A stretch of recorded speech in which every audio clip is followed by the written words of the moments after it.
के तपाईँ 4200 मिटरको उचाइमा पाइला राख्न तयार हुनुहुन्छ? यो हो चौरी खर्क, जहाँ रुकुम पूर्वको आत्माले हिमाली सौन्दर्यसँग भेट्छ। हाम्रो साहसिक यात्रा बिहानै हिउँले ढाकेका चुचुराहरूलाई साक्षी राखेर सुरु हुन्छ, जहाँको निलो आकाश र बादलको लुकामारीले दृश्यलाई जीवन्त बनाउँछ।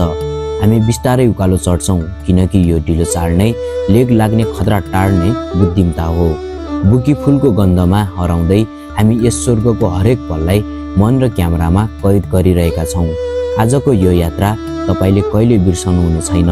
तयारी गर्नुहोस्, किनकि पर्दा खुल्दैछ। सो हेलो एन्ड नमस्ते guys, welcome back to our another new video. अहिले चाहिँ हामी रुकुम पूर्व र बागलुङको सिमानामा छौँ। हामी चाहिँ यहाँबाट चौरी खर्क जाने भनेको। अहिले चाहिँ साँझ भइसक्यो, 5 बजिसक्यो होइन।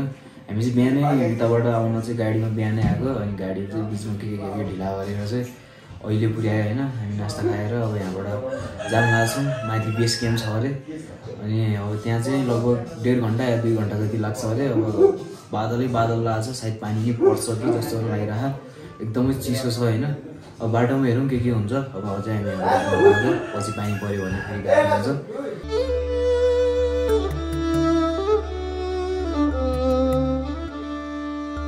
यो यात्रा रुकुम पूर्व र बागलुङको सिमानामा रहेको चौरी खर्क, स्थानीय भाषामा चुङ्ग्रीसम्म पुग्ने यात्रा हो। यहाँको पदयात्रा जङ्गली जडीबुटीहरू र चट्टानी गोरेटो हुँदै सुरु हुन्छ, जहाँको हरेक मोडले खेतीपाती हुने बस्तीबाट सिधै 4200 मिटरको अल्पाइन खर्कको कठोर सुन्दरतामा डोर्याउँछ। मनसुनको समयमा बुकी फुलले भरिएको यो हरियो गलैँचामा विभिन्न समुदायका भेडा र चौरीहरू एकैसाथ चलिरहेका हुन्छन्।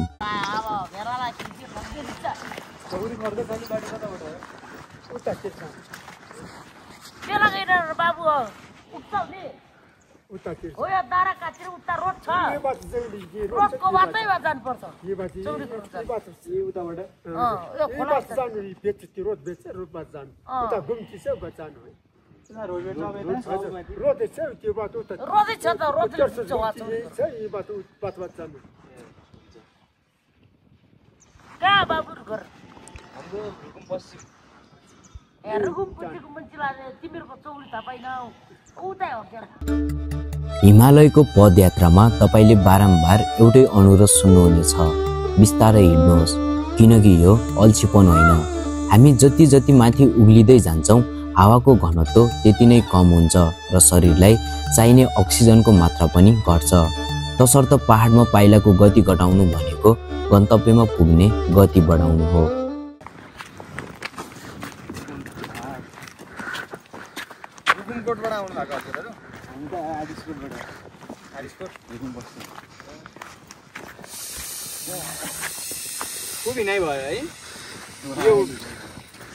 तलको बाटो आउनु भन्थे मैले होइन, फेरि अब कहिले नेटवर्क गइदिन्छ होइन, फेरि उकालो बाटो हराउनु होला भनेर समस्या होला भनेर चाहिँ रोडबाटै आउनु भन्दा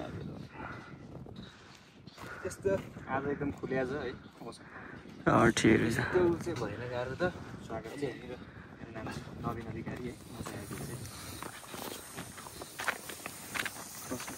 आरामसँग बस्नु, आगोहरू ताप्नु। वेलकम छ हजुर, वेलकम छ, धन्यवाद। हामी चाहिँ यहाँ पुगिसक्यौँ होइन। चिया खाना, चिया र पपकर्न खान लाग्छु। मस्त छ होइन। भोलि बिहान चाहिँ सिन हेर्नुपर्छ। यता टेन्टहरू धेरै रहेछन् बस्ने व्यवस्था। अनि सास फेर्ने गाह्रो भएको थियो एकछिन चाहिँ तल। हामी चाहिँ चिया खाइरहेको छु। ल अहिले चाहिँ हामी यता क्याम्पिङतिर जानु लाग्यो होइन। सिङ्गल टेन्टभित्र बस्नुहुन्छ कि ठुलोमा? सिङ्गलै छ भने 3 जना अडाउनु त्यहीँ बस्दिनु। धेरै रहेछ क्याम्पिङ त यता है, थुप्रै छ।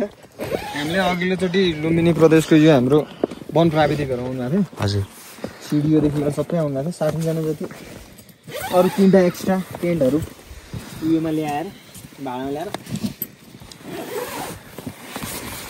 यहाँ यसभित्र चाहिँ बत्ती छैन होइन। हजुर, ठिक छ ठिक छ। गाइस फाइनली हामी चाहिँ टेन्टभित्र छौँ होइन। टेन्टमा पुरै गुम्सिएका छौँ। अति जाडो यहाँ चाहिँ लास्ट जाडो छ भित्र पनि होइन। यो कपडा यत्रो बाक्लो कपडाहरू छन्, तर नि लास्टै चिसो छ होइन।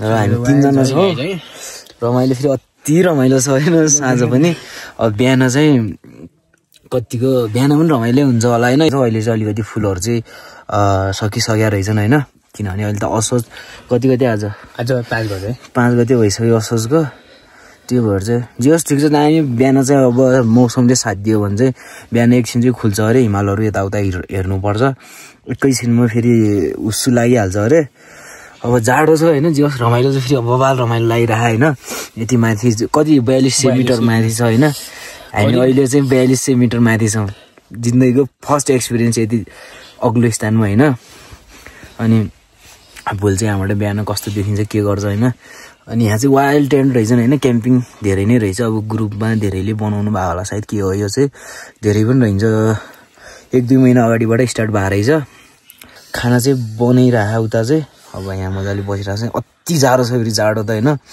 त्यति जाडो होला हिँड्दाखेरि चाहिँ फेरि त्यति जाडो चाहिँ फिल भएको थिएन हामीलाई अहिले चाहिँ अति नै जाडो छ यहाँ माथि पुगिसकेपछि दाउरा नि राम्रोसँग नबोल्ने रहेछन् यहाँ भित्र छौँ जाडो छ अनि कपडाहरू पनि धेरै रहेछन् वाइल्ड छन् होइन त्यही हो गाइज अब एकछिनमा खाना खानुपर्छ थकाली खाना भनिरहेको थियो होइन प्याकेजै रहेछ यहाँ हुन्छ आउनुहुन्छ भने चाहिँ अब कन्ट्याक्ट गर्नु होला पहाडी आँगन के भन्ने छ टिकटक आइडी होइन हामीले पनि त्यहीबाट फाइन्ड आउट गरेको प्याकेज अनुसार हुने चाहिँ एउटाको 2500 रहेछ होइन प्याकेज चाहिँ अब प्याकेजमा के कस्तो खाना मिल्छ के गर्छ हामी देखाउँदै गर्छौँ होइन आउन चाहनेहरूलाई चाहिँ अलिकति सहज हुन्छ कति पैसा लाग्छ के लाग्छ होइन त्यो भने चाहिँ आउने चाहिँ प्लानिङ त्यही अनुसारको हुन्छ व्यवस्था पनि राम्रै छ यति माथि 4200 मिटर माथि होइन त्यही हो गाइज अब खाना खाने बेला भेटौँला हामी अहिले चाहिँ जाडो छ बासमती पनि मिक्स छ होइन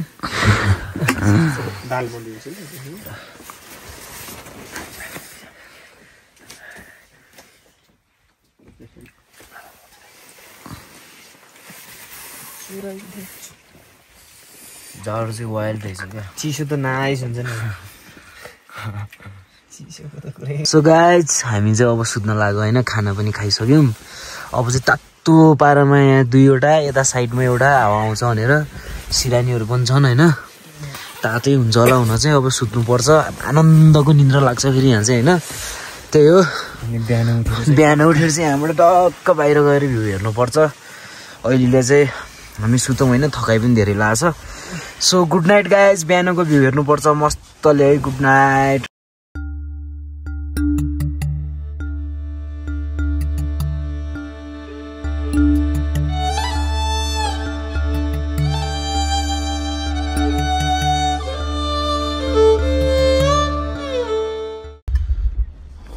hello guys good morning from Chauri Kharka अहिले चाहिँ हामी चौरी खर्कको बेस क्याम्पमा छौँ यसको लगभग हाइट चाहिँ 3600 मिटर जति छ अरे अनि माथि चाहिँ 4200 मिटर छ लास्ट जाडो छ होइन अहिले चाहिँ अब लास्टै हावा चलिरहेको छ होइन अब यहाँबाट हामी हिँड्दै जानुपर्छ माथितिर अनि त्यहाँबाट चाहिँ भ्यू हेर्नुपर्छ अहिले चाहिँ क्लिन छ स्काई चाहिँ होइन अब हेरौँ अहिले चाहिँ क्लिन छ माथि 1-2 घन्टापछि कस्तो हुन्छ हामी कतिखेर पुग्छौँ माथि जाडो चाहिँ वाइल्ड जाडो छ अब आउनु मन छ भने चाहिँ ब्ल्याङ्केट उड्ने खालको ब्ल्याङ्केट ल्याएर आउनु होला अलि सानो ठुल्ठुलो ज्याकेटहरू होइन यहाँ बस्नलाई त चिन्ता भएन कि अब बाहिर लाउने कपडाहरू चाहिँ अलिक बाक्लो ल्याउनु होला होइन टोपी ल्याउनु होला जाडो हुन्छ अति नै जुत्ता लाएर आउनु होला हामी त चप्पलमै आछौँ टोपी हुन्छ होइन ठिक छ त्यो गाइज अब हिँड्नुपर्छ हामी यहाँबाट जाउँ होइन माथितिर गएर सनराइज कस्तो देखिन्छ भेटाउँछौँ कि नै माथि यति बेलासम्म चौरी खर्क रुकुम पूर्वको बेस क्याम्पबाट बिहान सबेरै सूर्योदय अघि नै हिँड्नु ट्रेकिङको आधारभूत नियम र सबैभन्दा जादुमय क्षण हो। रातभरको चिसोले पाइलै पछि स्फूर्ति दिन्छ र शरीरलाई उकालो चढ्नका लागि आवश्यक ऊर्जा सञ्चय हुन्छ।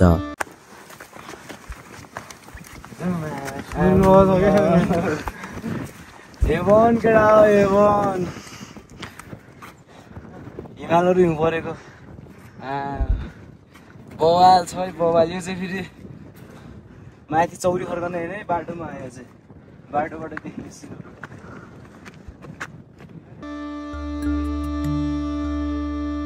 अँध्यारो चिर्दै हिउँले ढाकिएका चुचुराहरूमाथि जब सूर्यको पहिलो किरण ठोकिन्छ तब चौरी खर्कको यात्राको सबैभन्दा जादुमय क्षण सुरु हुन्छ। पहाडका ढलानहरू बिस्तारै सुनौलो र रातो रङले चम्किन थाल्छन्। यसै बीच बाटोको छेउछाउबाट आउने बुकी र अन्य हिमाली फुलहरूको सुगन्धले बिहानीको चिसो हावालाई सुगन्धित बनाउँछ। हामी प्रत्येक पाइला चाल्दै जाँदा मनमोहक गन्ध र न्यानोपनले हामीलाई स्वागत गर्छ। यो नै चौरी खर्कको आगमन हो। हिमालको भव्यता र फुलको कोमलताको बीचमा हामी यस अल्पाइन खर्कको शान्त र सुन्दर गन्तव्यमा पुग्छौँ।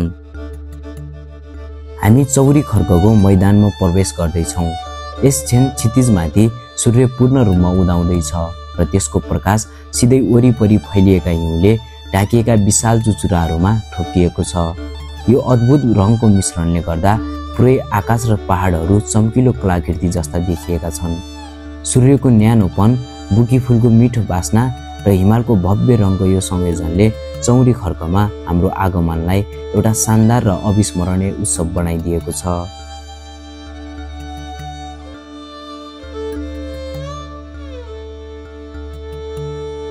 सो गाइज हामी चाहिँ चौरी खर्क पुगिसक्यौँ होइन। दामी छ फेरि दामी होइन। सिनहरू पारेको हिमालहरू कस्तो बवाल देखिरह, अझ घामले हल्का टल्किरह, अझ भने दामी देखिरह वरिपरि जताततै होइन। सिनहरू चाहिँ दामी छ होइन। यतातिर अनि तलतिर पनि गाउँहरू रहेछ। त्यस बवालै छ, राम्रो छ। अब चाहिँ हामी ड्रोनको मिठो सड हेर्नुपर्छ होइन, कस्तो आउँछ ड्रोनबाट। हल्का ढिलो आइयो त्यही पनि रिग्रेट छैन, दामी नै छ ठाउँ होइन। हिमालहरूले चाहिँ बवाल देखिएको छ, हिउँ पर्या होइन हिमालहरू।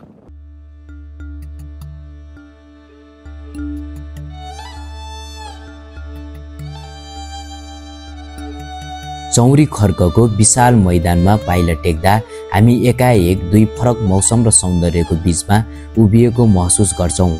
समुद्र सतहबाट करिब 4200 मिटरको उचाइमा रहेको यो खर्कमाथि आकाश पूर्णता सफा, गहिरो, निलो र बादलविहीन छ, जसले मैदानभरि न्यानो बिहानीको प्रकाश फैलिएको छ। यो सफा आकाशले गर्दा टाढा टाढासम्मको दृश्य एकदमै स्पष्ट देखिन्छ। तर क्षितिजभरि लहरै उभिएको हिउँले ढाकेको अग्ला शक्तिशाली हिमालका चुचुराहरूमा भने बादलको सेता र हल्का फुस्रा झुन्डाहरूले अँगालो हालेका छन्। कतै बादलले हिमालको काग छोपेर रहस्य सिर्जना गरेको छ त कतै हिमालका धारहरू बादलको पर्दाबाट बाहिर चियाइरहेका छन्। चौरी खर्कको हरियो र रङ्गीन मैदान सूर्यको न्यानोपनमा शान्त र स्थिर हुन्छ।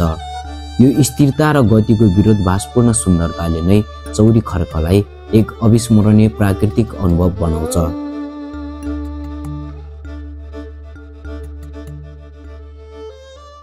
ल गाइस, अब चाहिँ हामी यहाँबाट तलतिर जान लाग्यो होइन। लास्टै जाडो छ होइन, औँला पनि यहाँ पुरा नचल्ने जस्तो भइसक्यो। यहाँको ठाउँ सुनेर आयो होइन। अब चाहिँ हामी तलतिर जान लाग्यो, 8 बजिसक्यो। तलतिर गएर खाना खाएर अब हामी घरतिर फर्किनुपर्छ होइन। त्यस ठिकै थियो, हामीले देख्यो बादल सादल आएन होइन, एकदम क्लियर छ होइन। घुम्नु चाहिँ अब तल क्याम्पिङ गएर खाना खाएर चाहिँ हामी यहाँबाट तलतिर जान्छौँ। त्यही हो गाइस। चौरी खर्कको यात्रा पुरा गरेपछि फर्किने बाटोमा हाम्रो चाल अझ बिस्तारै र संयमित हुन्छ, किनकि हामीले उचाइको नियम राम्रोसँग बुझेका छौँ। ओह्रालो झर्दा हामी हतार गर्दैनौँ, बरु हरेक पाइलामा हामी वरिपरिका मनमोहक दृश्यहरूलाई निहाल्न समय दिन्छौँ। फर्किने क्रममा हिमालका ती विशाल आकृतिहरू र तल उपत्यकाको शान्त हरियालीलाई अझ फरक कोणबाट देख्न सकिन्छ। चौरी खर्कको अनुपम सौन्दर्यलाई मन र क्यामेरामा कैद गर्दै बिस्तारै ओह्रालो झर्नु केवल शारीरिक विश्राम मात्र होइन, यो त यस अद्भुत हिमाली अनुभवलाई सम्झनामा जीवन्त राख्ने एउटा सुन्दर माध्यम हो। चौरी खर्कको अनुपम अनुभवलाई मनमा सजाएर हामी अब फर्किने बाटोमा छौँ।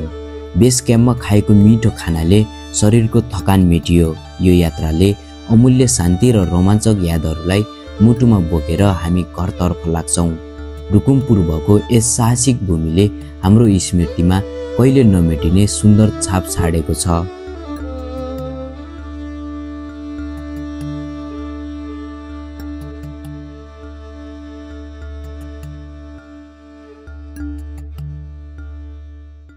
ल गाइज, हाम्रो भिडियोको एन्डिङ चाहिँ यतै गरिदिउँ होइन।